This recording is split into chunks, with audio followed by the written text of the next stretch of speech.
everybody! Happy Friday! It's the weekend! Hopefully everybody has tons of games planned for this weekend. Why does my audio cut out? Every time. Because you're on a beach and you have no signal. Michael is still having an adventure. And all the things. But I have a lot of games to share with you today. And I'm like, I don't think I need to do a show and tell at the end of this video. But then I'm like, wow, okay. I guess I did get kind of a lot of games in the past few weeks. So we'll be doing that at the end as well. Hello, Time Roller. Hello, Albatross. God, I needed that stream. Such a crappy day at work. Oh, I'm sorry to hear that you have a crappy day at work. Hopefully this weekend will be more exciting and fun for you. Just before the stream, I'm like, okay, what train games are we going to play whenever we do our train day? Probably in the next couple of weeks we'll do that train day. Michael still has to learn a few train games so that we can play some. So, you know. Big news. My calendar came in. I am super excited. I love it. It's very beautiful. I'm totally biased. So I will be working with Derek this weekend and hopefully get that Kickstarter up and running in the next, I don't know, couple weeks. Oh, so excited. I love it. Oh, so I'll be showing that off a bunch probably in the next couple weeks because I want to promote the Kickstarter whenever that comes out. And yeah. Oh, for sure. Bring Steph a pony home from the Outer Banks. Yeah, I want a pony. No, I really don't want a pony. Do you know how much work a pony would be? Probably a lot of work.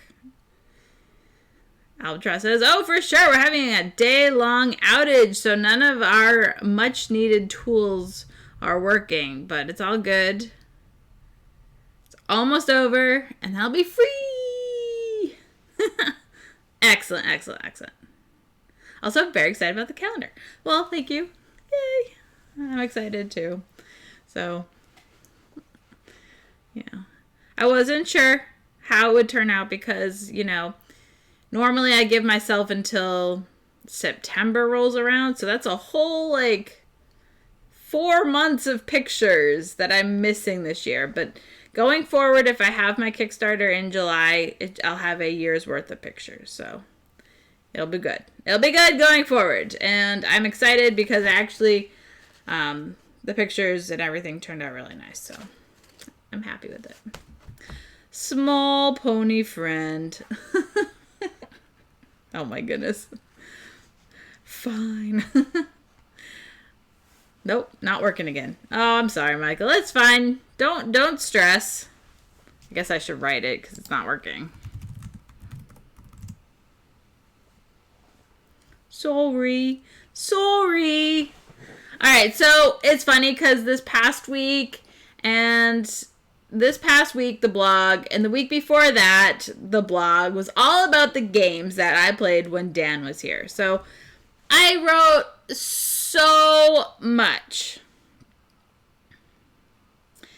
And yeah, it's just one of those things that, you know, I had to just write more than usual because we played so much and I had to, you know, try and cover all the games with any reasonable time because Dan was here. And last week we obviously had the New to Me stream. So Michael and I reviewed our top favorite games of June. And so I didn't really talk about any of the games we actually played while Dan was here. So that's what the blog was for. I talked about all the games. And today I think I featured 30 something games in the blog. I mean, it was I didn't go into detail on most of them because they either weren't reviews or they, you know, weren't great. So I just kind of gave quick takes in the blog today, but it was a lot of coverage and a lot of pictures and a lot of extra work. So I blame Dan for all my woes in the past couple of weeks. So I'll just kind of run through some of the highlights Just running through the list. I don't think I can go into detail about everything because it's just too much. Oh my goodness, Michael. Michael's having troubles. He's like on a beach or something. I don't know. Definitely a highlight for me was Imperium Legends, which we actually showed off on the stream. And that was so much fun. I really, really love this. I'm very excited to get classics so I can mix everything together and, you know, play that some more. It's a very cool game. It's a deck building, civilization building game, and two of my favorite things. So it's awesome. Totally fun. We played some Terraforming Mars Ares Expedition, and that is fantastic as well. Been playing a lot of that too. I love the card. Everything about, you know, just how the cards are played. It's just very much like Terraforming Mars, except it's just like, it's different, it's faster, and you selecting actions to take, and you always get to select the action you want, basically. So, I don't know, it has a lot of things that I like. And, it feels very similar to Terraforming Mars, but it's also very different. And so people that like Terraforming Mars might like Ares Expedition, but probably will still love Terraforming Mars more. All the city building and just like the race to do everything and drafting cards but yeah, Ares Expedition, there's just no board. You're not really building cities or anything. You're just kind of playing cards, and it's all about the cards. So that is something I like. So I was excited to play that again. We played on the stream. We played Flourish. We played 100 Tori. We played Tutankhamun. I'm probably saying that wrong. We played Alluvium. We played Fantasy Realms. What else did we play? We played all these games. So we played them on the stream. So, you know, if you're here for that, that's awesome. If not, you could see them after the fact on the YouTube channel. But they're all pretty good. They're all worth playing. They're all worth playing again. Are they all worth keeping? Probably not all of them, but, you know, I would be playing them again, you know. So, let's see, what is Scott saying? People who like Roll for the Galaxy and Terraforming Mars will like Terraforming Mars Ares. Timmy. So, it's funny because when Dan was here, we also played Red Rising, and his take on it is it's longer than Fantasy Realms, but it's essentially the same thing. So he would play it again, but he doesn't really see the need to really play it again. And he didn't hate it, of course. The games are very similar. Fantasy Realms, Red Rising, they're very similar because you have a hand of cards. You're trying to score the most for these cards at the end. And so you're just trying to do that the best you can. But with Red Rising, you're also trying to do other objectives in the game. So because we're playing so much Fantasy Realms and then we played Red Rising, it's really easy to compare the two games. And it's hard not to compare the games, especially if you know them. So yeah, if you don't know one or the other and you like one or the other, it's definitely worth trying the opposite one. If, you know, they're both really cool games. I really like Fantasy Realms. The thing with Fantasy Realms is that it's so fast that it's really hard to get those combos that you're looking for because you only have so many turns. But it's so fast that it's like, okay, let's just play again. Like, it's fine. It's a lot of fun. I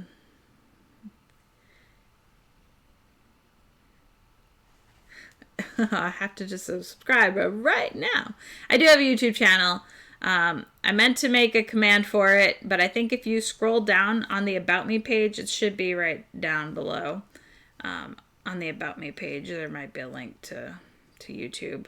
Or you could probably just search Board Gamer Steph or Pumpkin312 and just find me. But yeah, it's like, yeah.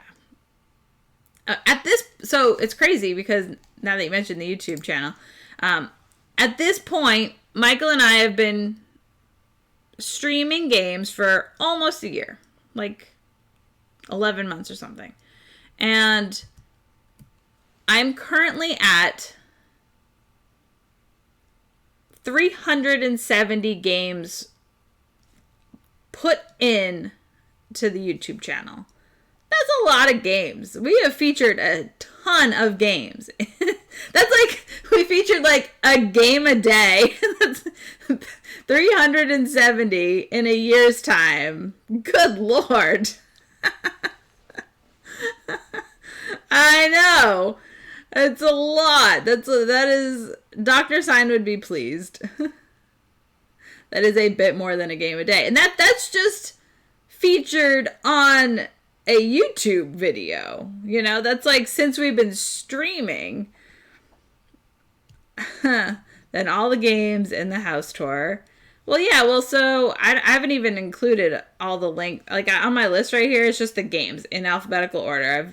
And I just have them all listed so I can easily find a link if I need it.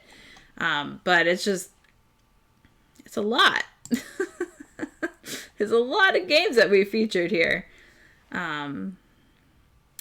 So this is where people come to see all the games, because literally, like, it's all the games. Okay, so when Dan was here, we played a whole bunch of word games. We played a bunch of escape games, puzzle type escape room games, because I know he likes that kind of thing. But I know he also likes word games. So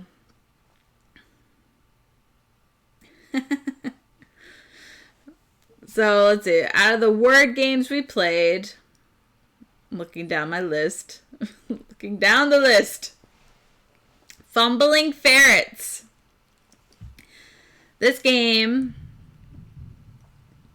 there are you have letter cards, like a lot of word games. You have letter cards, and there's letters on either corner. Now, the card design really needed to be better for this game, because the card can be used as one letter or the other letter by flipping it around. Now, if you put just both letters at the top, it's much easier to spread the cards and be like, okay, that word can be formed if, instead of trying to turn the card around. And so you're trying to make these words and score different goals that are happening to get the most points and stuff like that.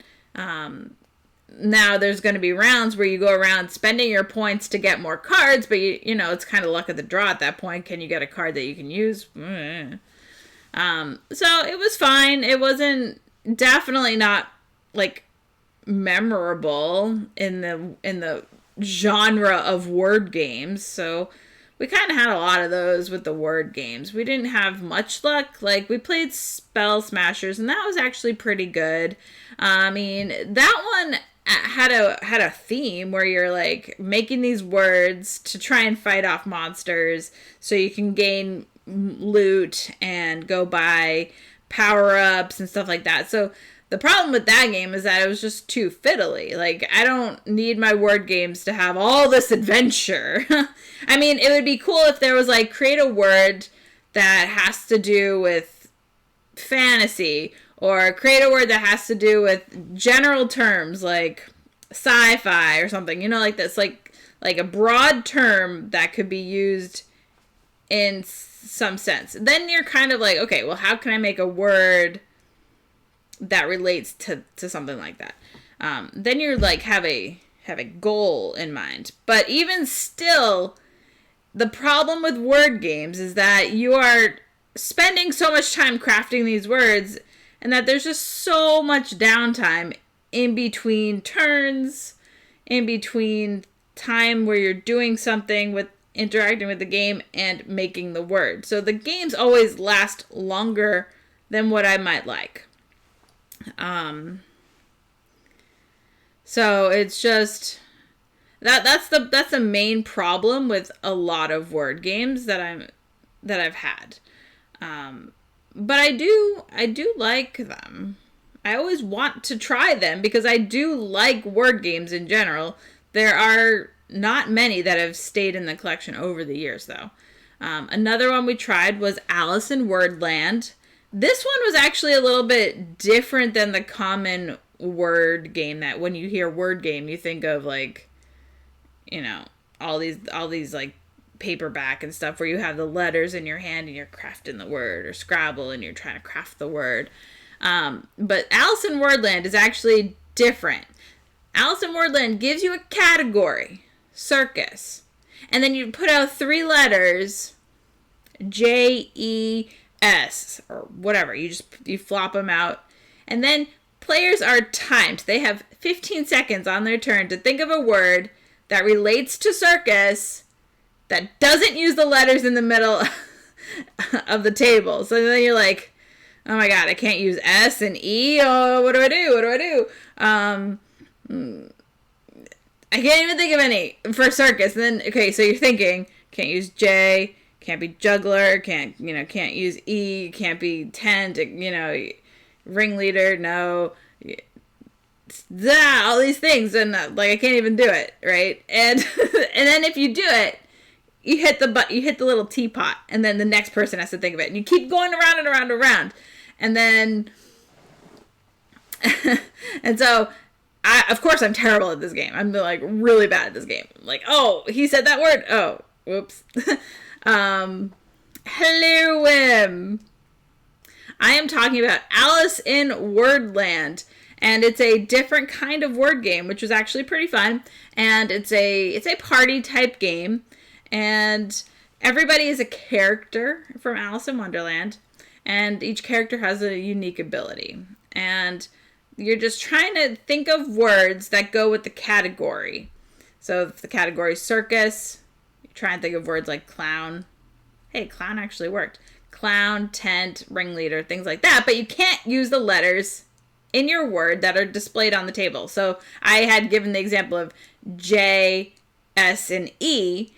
And, if it came to my turn, I could say clown, hit the teapot, and the next person has to go. And you keep going until one person is left standing. If the teapot runs out of time on your turn, then you're out.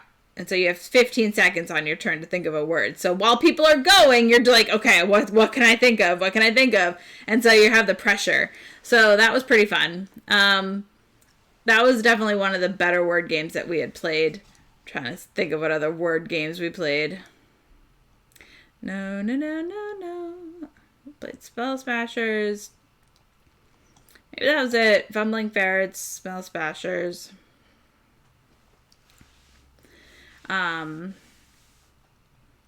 Okay, so then while Dan was here, we also played, like I said, a whole bunch of like escape the room type games, because I know he likes the puzzles and he's pretty smart and he does all that. So I'm like, okay, if I could play these kind of games with Dan, then we might win.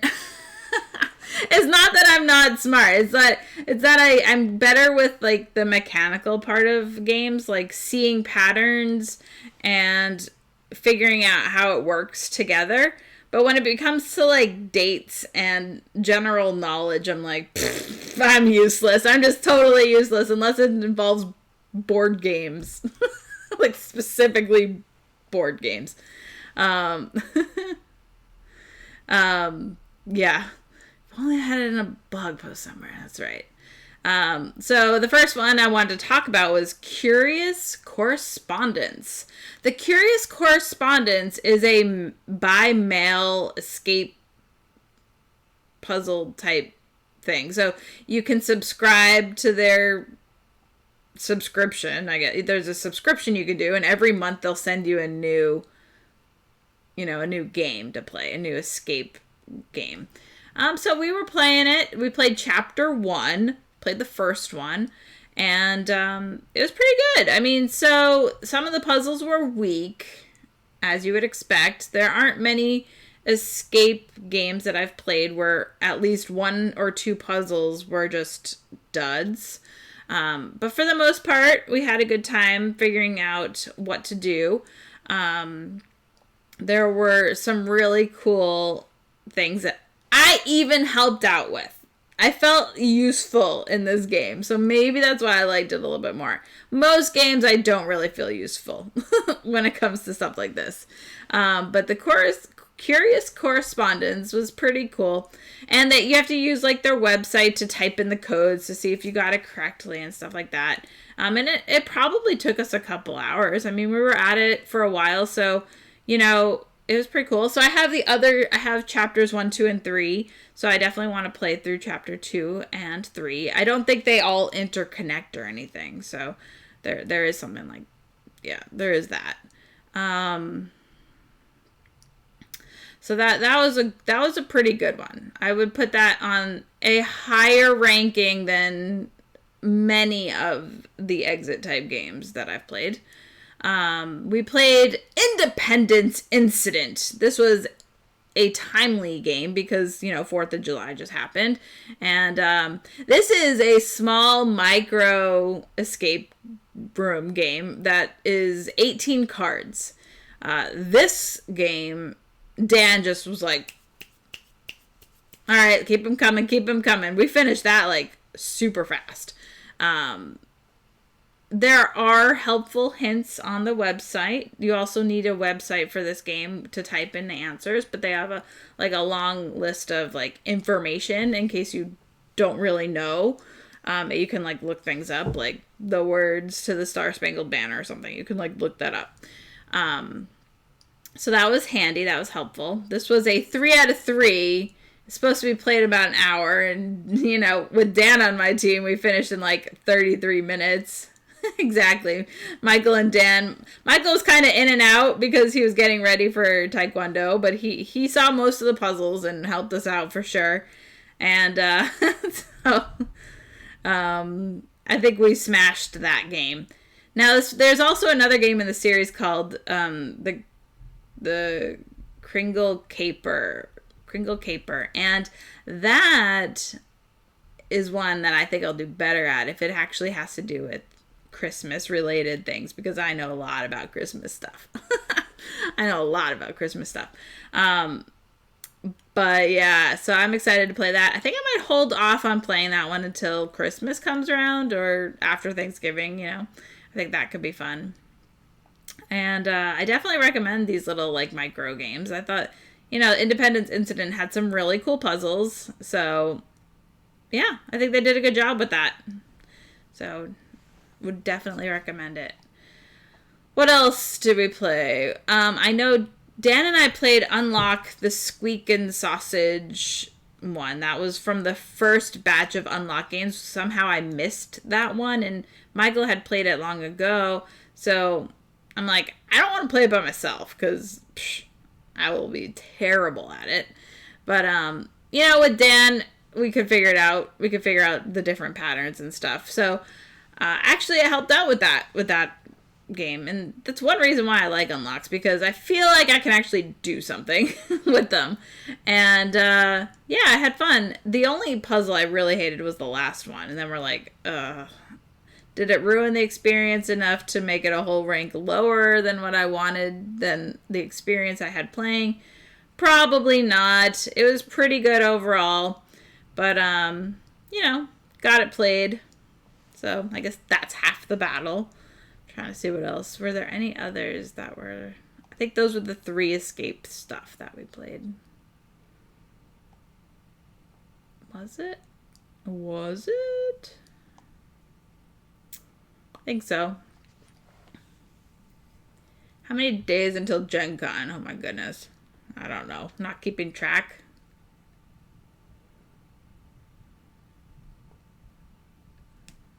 I don't know.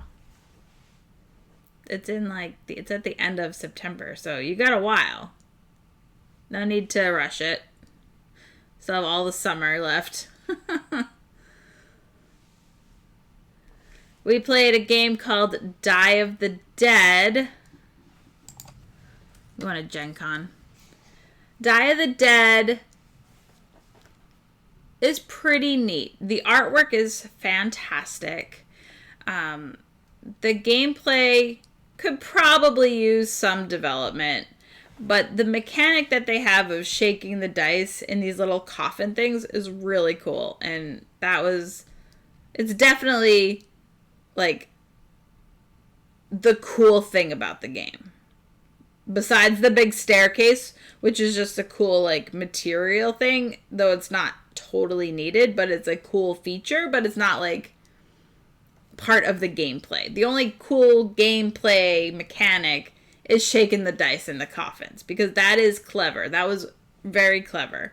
And, you know, it has this, like, memory aspect, because they're in these coffins. You don't really remember where the dice are. You actually have to think about remembering where they are, and so you can remember where they go. Hi, Meryl. Thanks for joining. Even if you can't join, you can leave a lurk. That helps too.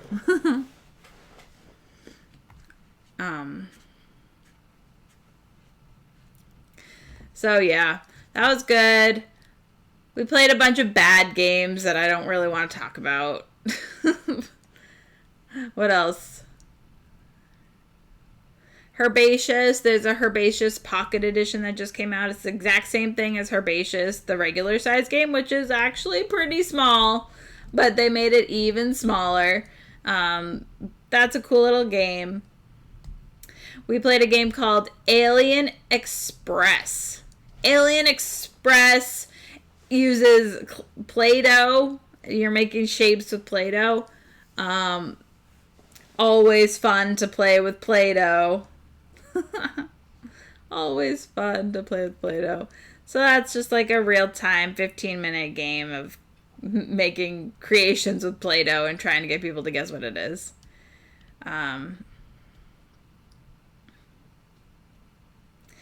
Mayor of Canada, yes, I did. I played it on the stream. I've played it several times. I love it. I think it's fantastic. Terraforming Mars, Ares Expedition, really great. I even talked about it a little bit on the stream already. So I won't go too much into it. But I really, really love it. I really love that. I love it more than Terraforming Mars. But I'm probably one of the few. What else? We played a game called Friday the 13th. It's like, what is it? Something Camp at Lake something. Crystal Lake, I don't know. I'm not a fan of the horror movies and stuff, so this IP did nothing for me. I didn't even know what kind of game this was. And apparently it's a push your luck. You just kind of draw tokens from the bag and you don't want Jason to find you. So cool. I'm like, I like to push my luck. I'll keep drawing these tokens.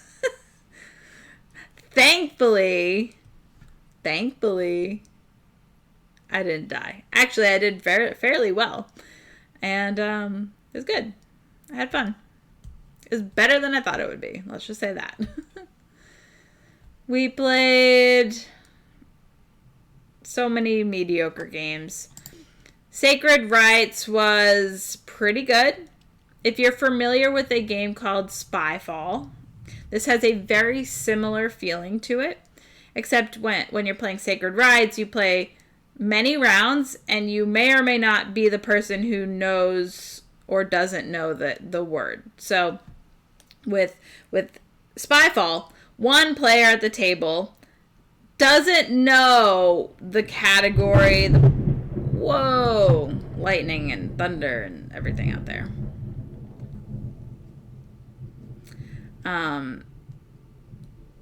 Shook me up.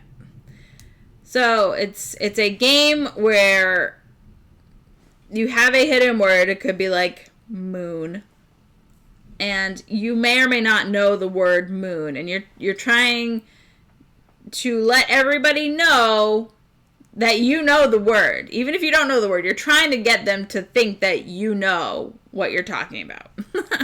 And so you're giving like these different words. So you're gonna get a wooden plaque that says like, I don't know, clothing, and then you're gonna say something relating to clothing and the hidden word. And so you're trying to convince people you know what the word is, even if you don't. And so you play many rounds of this. You might know the word, you might not know the word each round. And so it changes up. It's very clever. It was very cool. That was a surprise. That was a nice one. We played Seven Wonders, and we played that on the stream. So much fun. Loved it. We played a bunch of kids' Haba games that I had on the shelf that I just needed to play, like Chicken Cha-Cha-Cha and Pyramidos. So those are pretty huge Haba games. Amazing productions. Just always gorgeous productions of those big, older Haba games. Played Guildhall, Crossing, Age of Assassins, Inquisito. Oh my god, Inquisito. That game.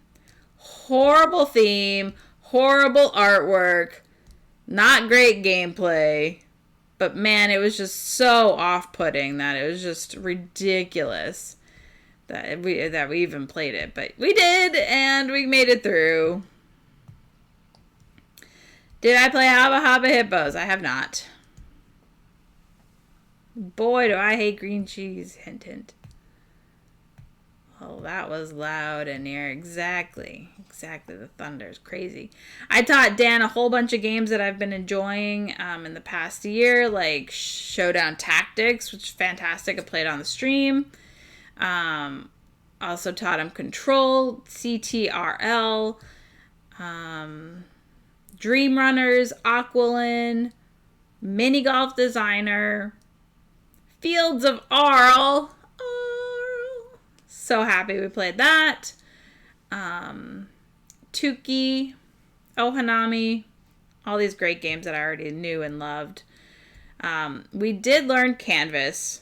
This has definitely been, I don't know, a hot take. I didn't really like Canvas. A lot of people do really love Canvas. I think we will show it on the stream because it is simply gorgeous. But really, I think it is not a keeper in the long run. So I'm kind of glad it was not a review copy because I would feel guilty giving, a really not a shining review because I wanted to love this game. But, even if it is a review, I would still say how it is because that's how I am. But I feel better that I got declined. You know what I mean? They declined me. Whatever. So, but in any case, it's still good enough to show on the stream. But after that, it's probably not good enough to keep. It has a lot of issues. I would have done a lot of things differently with the same components to give people different things to work on. That's what they get. Humph! Oh my goodness. That's what they get. We played a lot of bad games. Arbos is a small dexterity game from like the 80s or something. Not great. Knoxford, a card placement area controlled type game. Not great. Had a lot of issues. Maze. Dan made me play this game from the 80s called Maze. It was terrible. Not good. Nottingham was fine. It's one of those games that's so forgettable. It's like this, and it's sad because it's Uwe Rosenberg, but the gameplay was like, all right, it's a fine set collection game, I guess. But am I going to remember it in 5 years? No, probably not. We played a game called Crossing. It's a cute little family game. There's nothing good from the 80s. I think Dan and Joe R. would disagree with you. They could probably present some games from the 80s that are decent. However, Maze was not one of them. Crossing is like a $3 game you can get at Miniature Market. It's like, yeah. Hey, Thistle, welcome to the channel. Yay! So happy you could be here. Hey, Steph, late to the party. Yost the Ghost, welcome. You're not late. You're right on time. You're right on time. Isn't Steph from the 80s? Yeah, I guess. I guess I am. Hey, Wims. Dance, kitty, dance. You have to do the exclamation before dance. Then the kitty will dance. Were you not amazed? No. It takes a lot to amaze me these days. Not gonna lie.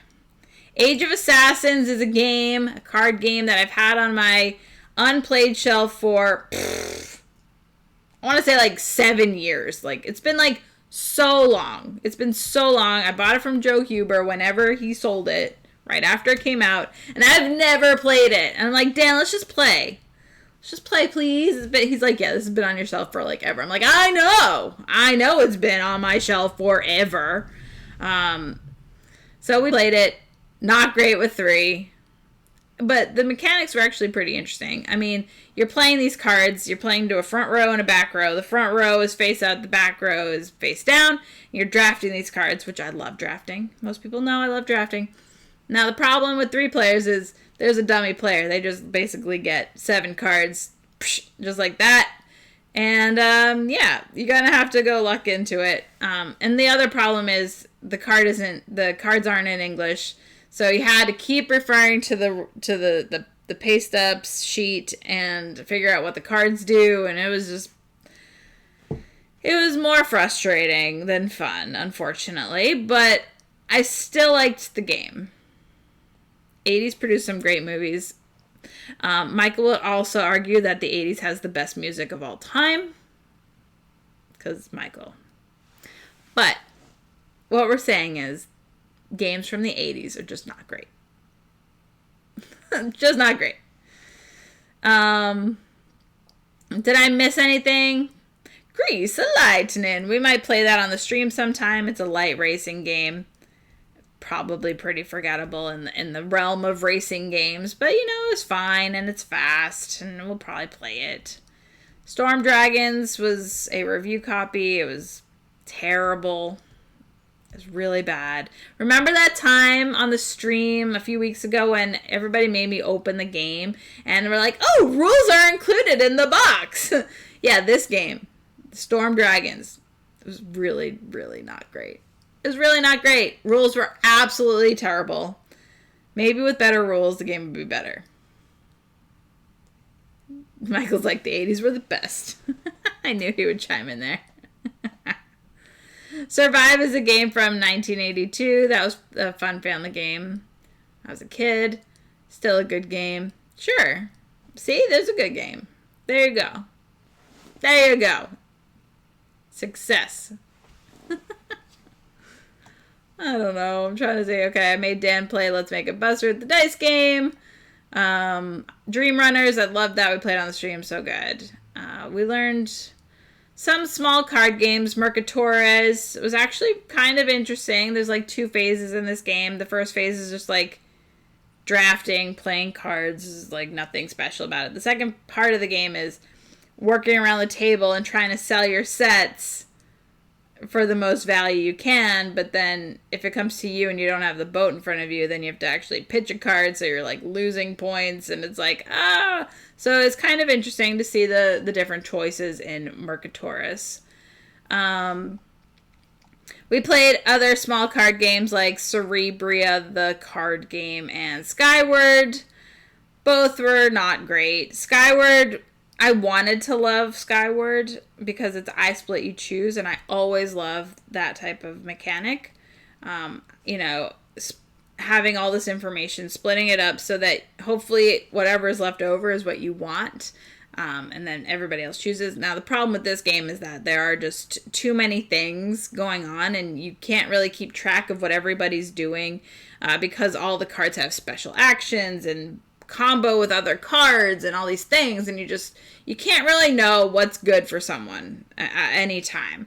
And so there's just too much, and it makes the game really long because who's ever cutting the cards has to try and remember what they've seen, remember what's happened. It just doesn't work very well.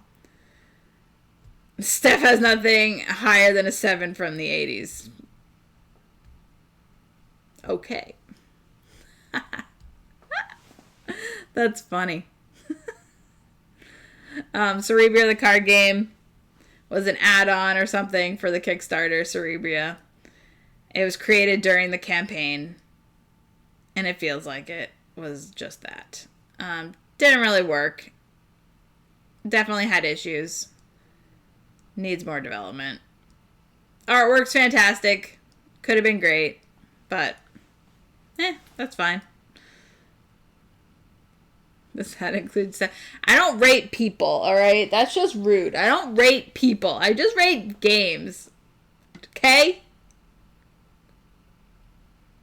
I just rate games.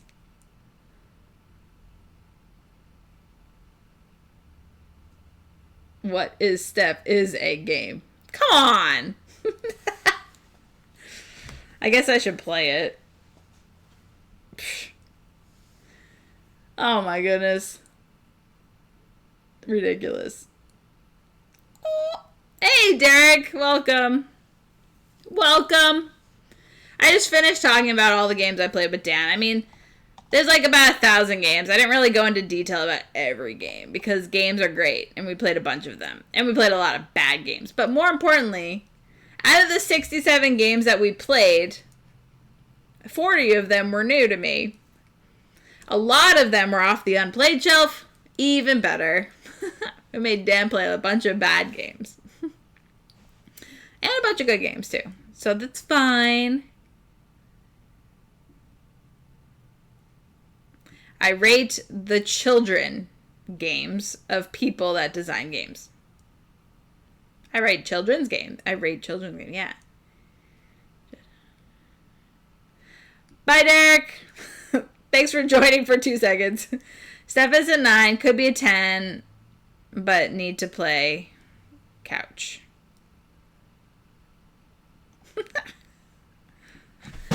Oh no. Oh no. I dropped the calendar. That's fine. Pick it up later. Do you have as much fun playing bad games as watching bad movies? No. Well,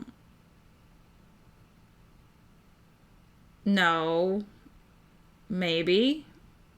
Both are not enjoyable. If it's a bad game, I'd rather not play it. If it's a bad movie, I'd rather not watch it. So I feel basically the same. Check the floor for calendars. I can't reach it. It went way far down. Way far down. Most bad movies are boring. Here's my calendar. It's like behind me. Alright, so I was going to go through all of the games that showed up in the past, I don't know, 3 weeks. I didn't do a show and tell the week before last week, so it's been like 3 weeks or something. Need to play couch equals unplayed games stacked on couch. Yeah, I mean, that's over there. That's the unplayed couch. This is the played couch, may be streamable. That the top of the couch is games that I've played on the stream that need to be shelved. I don't have any shelves, so they need to be shelved somewhere. All the things. I want room service. What? Johnny Mnemonic. Sounds terrible. I don't want to see it. I mean, I guess. Maybe. Alright. So. I don't know where to start. I got a lot of big games to show. I'm like, okay, let me pull over this chair. I need space. Keanu Reeves was the star. Keanu Reeves is not great. Maybe that's why it's so bad. Alright, has anybody played this? Set a watch. As you can see, it's very shiny.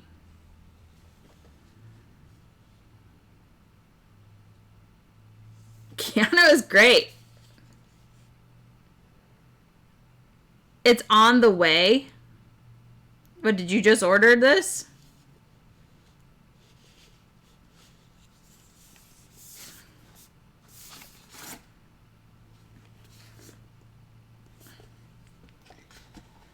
So, I heard only really cool things about this game. So, I'm excited. It says 1 to 4 players. I thought it was only a solo game, but I guess it plays with more as a cooperative experience. So, Michael and I will likely show that off on the stream at some point. I held it up and they ordered it. Wow. I didn't even say anything about it. Can I put it here? No. I can't. It's turned on. Let me turn it off.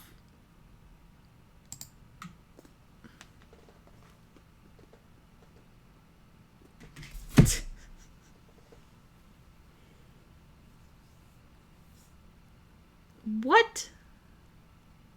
Are you Biffles with Keanu Reeves? Nice guy.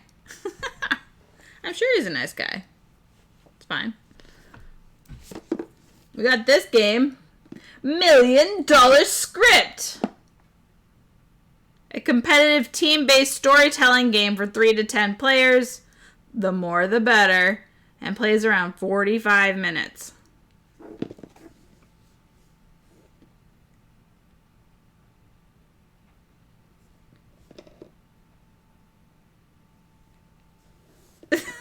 I don't have much to say about this.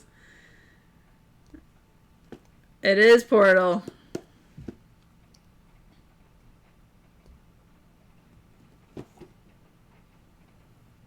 I don't know. It looks like a game that would be from USopoly. Certainly not your kind of game. Yeah, I know. I'll play it though. Play anything once, right? Play anything once. This one, however, this next one looks amazing. This one looks amazing. It's called Castle Party. This looks right up my alley. It's a roll and write. What does it say? The Pumpkin King is throwing his animal ball for all the monsters in Nightmare World. It is once in a death time chance to show off your worst outfits. Flip over the cards and try to group the monsters on your board according to their families. Be sure to place them in the best possible way so they can enjoy the show in this monstrous flip and write game. Yes, this looks great. I am very excited about this one. This is one that I think I will really like. So, thumbs up, Devere. They're producing quality games, and it's very exciting. It's very exciting. Very excited. Yeah, I'm sure. I'm sure she would like that. You guys like roll and rides, so I'm sure. I'm sure of it. Oh no. Forgot to plug in my computer. Okay. Sold! Sold! Just like that. I've never played a roll and ride.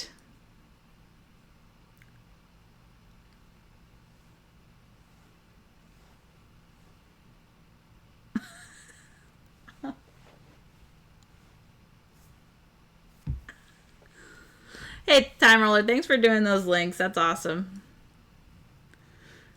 My great shame. I mean, if you join most streamers, most streamers do roll and rights like all the time. Yeah, exactly. Wim says, well, join Meeple Grande at one of their streams and you can join in. A lot of roll and rights can be played from afar as long as you have the sheet. And so much fun. More from the sky coming at you. All right. She's provided. I was just talking about how there are really no great roll and rides. There are some good ones and ones that are just enjoyable. Whatever, Shrey! Nobody asked you! Lawyer up. Hey, this was on the BGG Hotness the other day. I don't know much about it, other than it's a 2-player game. Jeez, that Thunder is just going to town. You watched Rollin' Ranch on Thundergrift today and it looked fun? Awesome. I played that. It was cute. It's cute. I love Rollin' Rights though, so can't trust me. That one was definitely not one of my favorites, but I do like a lot of Rollin' Rights.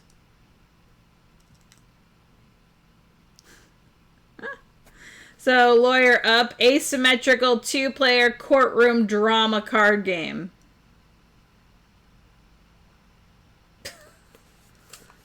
Sure. Oh, by the way, I put in 2 versus challenge for next week. Okay. So if anybody has channel points I want to spend for the versus challenge for next week, I will be playing Underwater Cities on Sunday solo because that's what won.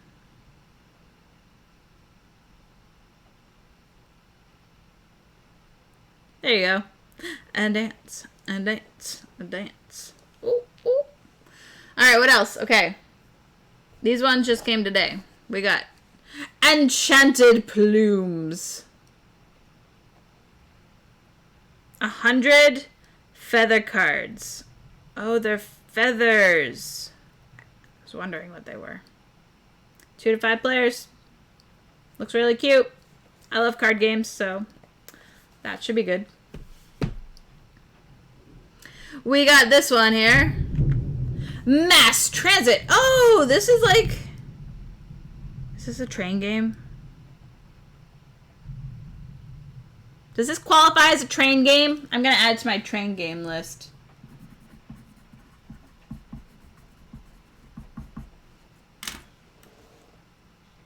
I'm guessing it doesn't. Maybe? Subway. Bus, boat, subway / trains, walking. Cooperative transportation game.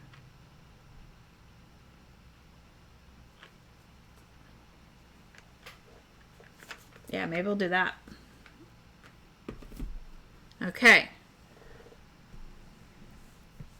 We got Allegory.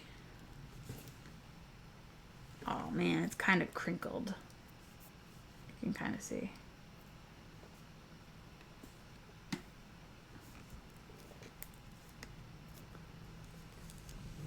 Allegory. An allegory tells a captivating story while hiding a deeper, meaningful moral underneath. Compete with others as renowned authors, each scribing a trilogy of tales. Nature, energy, and spirit. Master the use of lore.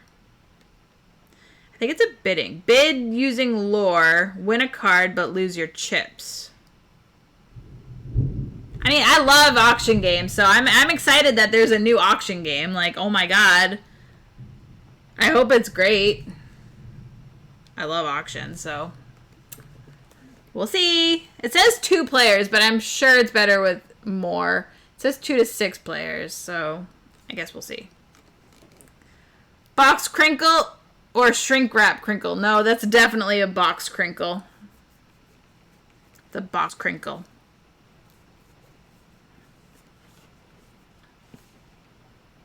It looks nice. Excited to try that. Alright, we got a prototype here. Flower garden. She's pretty. This one says 2 to 4 players, 40 to 60 minutes, age 12 plus. So I think this one is going to Kickstarter, is on Kickstarter. I don't know the details at the moment. I have to look at that up. Can I open it? It's so pretty. It's a cute little prototype. Flower cards, tokens. It's cute. It's cute. So we'll see. Time roller. Do you see anything about Kickstarter about that one? I sure you might have played my glove. I have not, but Trey might have.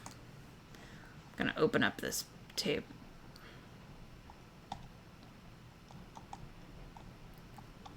There's no threads at all about this game.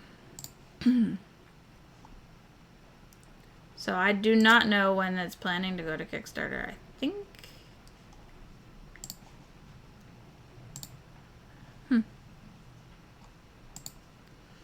Alright. Those were the small boxed games. And now I have like a million big box games. So.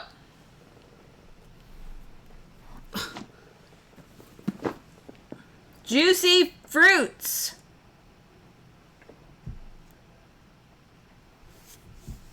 Thanks for hanging out, Yost the Ghost.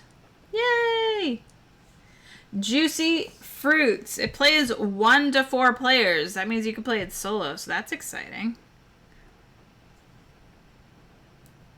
I'll probably wait to play that one with Michael, though. It looks really cute. I mean, it looks super cute. It looks really cute. You got, looks like you're collecting tiles for your board. I love stuff like this. This is like my type of game. Like, so this looks really good. That looks really good. Totally up my alley. I guess I'll start the chair collection right there. All right. This one, so much stuff inside.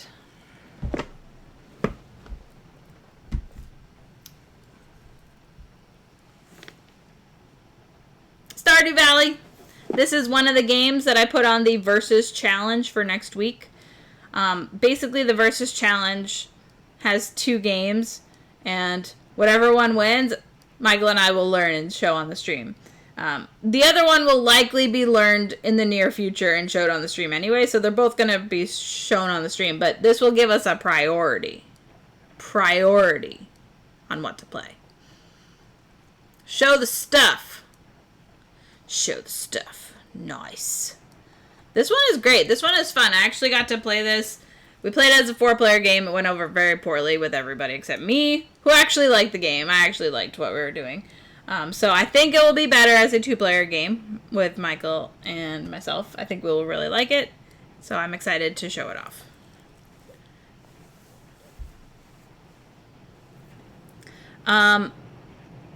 For me, the theme came through. I never played the video game, so I think you guys would really like it. It's probably worth getting for her, Albatross. I would say. I think it's pretty good.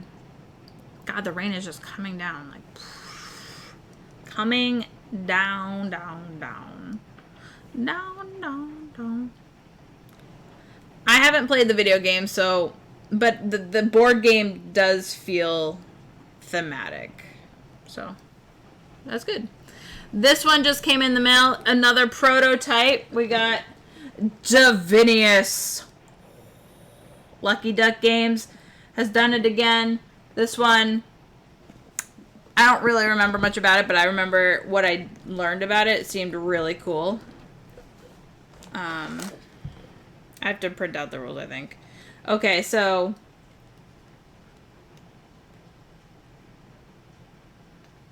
there, it is a campaign type game.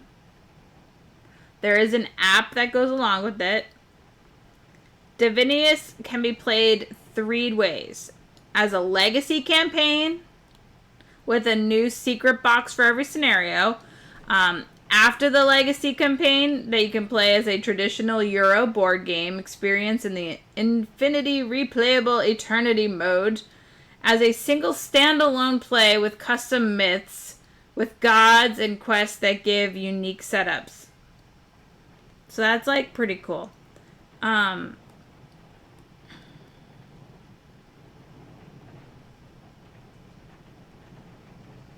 This will be a retail game, however, other content is likely to be Lucky Duck exclusive.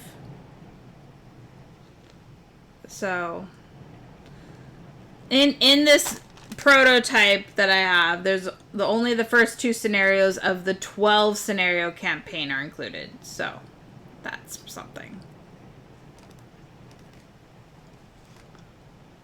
No, this is a prototype. Rules were not included in the box.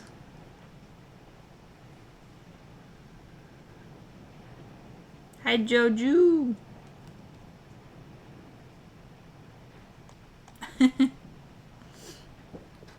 So this one seems really cool. Divinius is a competitive legacy digital hybrid board game for 2 to 4 players that features both campaign and infinite replayable game mode. You take on the role of a demigod exploring the lands, permanently changing the world, and completing quests for gods of both pantheons to gain artifacts, titles, and favor. Divinius combines popular tabletop mechanics such as tiling and dice manipulation with the permanent changes of a legacy game and the support of an innovative mobile app.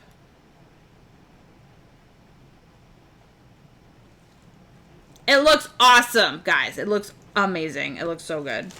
And I'm like, why can't I have the whole thing now? Oh, no. I can have only 2 chapters. Only 2 chapters. Oh, look at her. She's so pretty. She's so pretty. Who else? I'm guessing that will be Michael's character. Oh,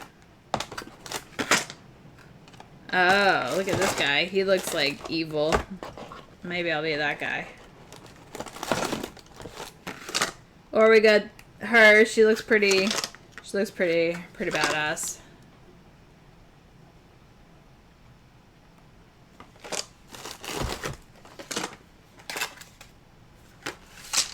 Whoa, these dice are so huge and chunky. Oh my god. Shit. They are so huge. Alright, so I guess that's the purple player. Let's look at the other ones. Yeah, the blue, the light blue. They're so big. These are huge dice. Oh my god, I want to play the whole thing right now. What color is this? Oh, maybe I'll be her. This is like a pretty nice green. Maybe. I don't know. I don't know. What do people think about this game? Should we stream the first chapter? Like, I don't know. It's like a legacy game. Now, it's still all very much prototype. So, that is something that I'll have to figure out. It looks really cool. It's really cool, guys. Really cool. Yeah, that's going to be awesome. That will be epic. Be awesome. Sure, play on stream. I don't play legacy games. It's fine. It's great. It's one of those things where it's still in development, so things could change, that maybe the legacy chapter 1 isn't going to be exactly the same. Alright, so also got these, which most people already know. Suburbia expansions and Suburbia, because I played them as a solo game the other day. I got them and I'm like, oh my god, I'm gonna punch it, I'm gonna play. So I played it basically immediately. Haha, I got my hair cut. Ow. I guess I should put them over here. So Michael and I will be playing that for sure, and then we'll probably do it again on the stream because Suburbia is amazing. I love it. I love it. Love it. I love it. Love it. Okay. We're almost done with this. Jeez. Oh my god. Got an expansion for this. The Few and Cursed. And then we have the Few and Cursed Deluxe Expansion. So I guess you combine them both and you get the deluxe game of The Few and the Cursed. Has anybody played this? It looks like a deck building. Let me read it.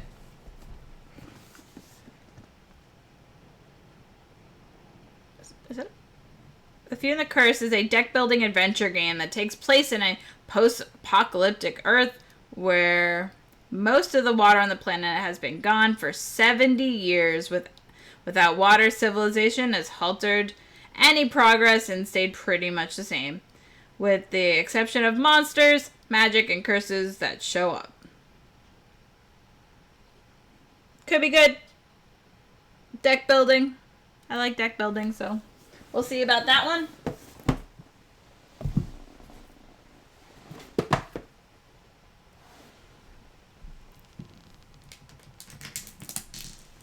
I have to reach.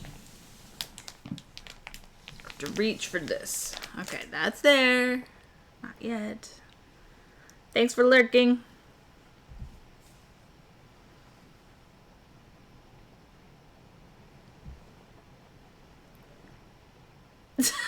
Oh my god, I typed in the word Aries and it brought up an Aries emote into the Nightbot.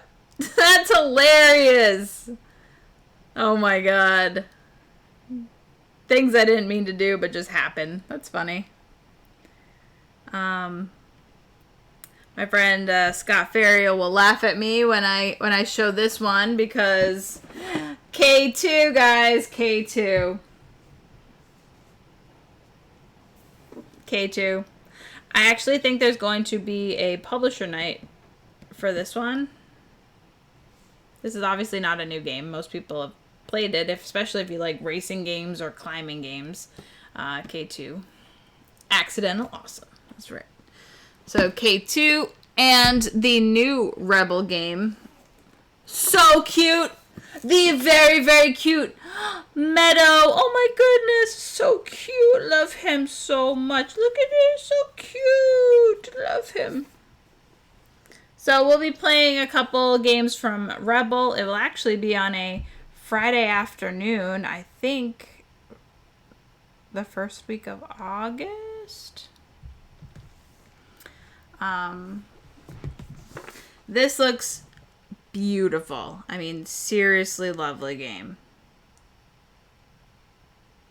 In the box, you will find 5 envelopes with mini expansions and card index where you can note your observations. And so we might play Dream Home in addition. We might play Blossoms in addition. We have to see how long these games will take and go from there.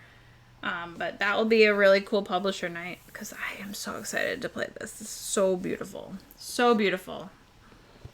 So beautiful. All right. And then Wednesday, one of those two, we did a slight unboxing of the new game that I just got, like, Wednesday, called Dice Throne. The game is absolutely ginormous. I can't even reach it because it's so big. I'm gonna, like, fall off my chair. Alright. This game is so big! I mean, this is just one of the 2. I can't even get the other one because reasons. It's just so big.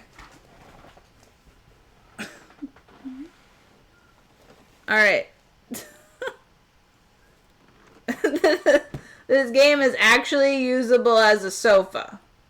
Clearly. It's ridiculous. Can't even hold them. Too big. Dice Throne Seasons 1 and 2. This is all responsible because DeFoob is absolutely obsessed with this game. This is their fault. I'm like, alright, I should try it. So, if you guys vote for Dice Throne to be played, we will be playing Dice Throne on Sunday. And if you vote for Stardew Valley, we'll play that. Not a sofa, step stool, maybe.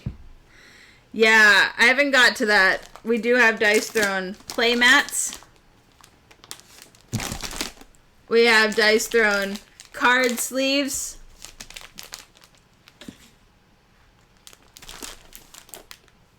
And even a dice tray. All this for the Dice Thrones Seasons 1 and 2. So excited. So excited to check that out. That was everything for my show and tell. So I feel like, cool. Always been intrigued with Dice Throne. I assume that's what DT stands for, because DT could also stand for Dice Tower. So much dice thrown, we can't see Steph. Exactly. It basically is the whole table. It's so much stuff. Like, I didn't even think I got that much stuff in the past week. But no, apparently I got a whole bunch of stuff. So I have a lot more playing to do, guys. I have so much to play. So whenever Michael gets back, I'll actually have time to play. We'll actually get to play some games because... well, Michael's going to be busy with work, but I'm going to make him play games anyway. So yeah, contribute to the Versus Challenge this week, and contribute to the monthly challenge, which is going on right now for Western-themed games. And I got to go to the floor because I stupidly dropped this. Ow. Bonked my head. And more on my Kickstarter in the coming weeks. I'll be sure to let everybody know when that's available. Hey, Dr. Sign. Welcome. Guess I'll put that somewhere. I don't know. I got nowhere to put it. Showed up just in time, Dr. Sign, to contribute to the monthly challenge. All right. I will be right back.